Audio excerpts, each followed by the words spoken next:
Update for Friday, June 20th, 2025. We have heard reports that Bill Clinton and along with many other world leaders have condemned Donald Trump to go attack alongside with Israel on Iran. And they have Bill Clinton is has recently warned Donald Trump not to involve United States of America with Israel and create mass chaos in Middle East region.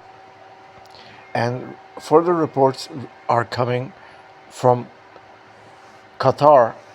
All U.S. aircraft have been removed from the U.S. Air Force bases in Qatar by the order of the Qatar government and all the GCC states.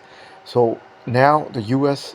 aircrafts are being removed from all GCC Arab states in light of threatening attacks by Iran to destroy US bases in Middle East.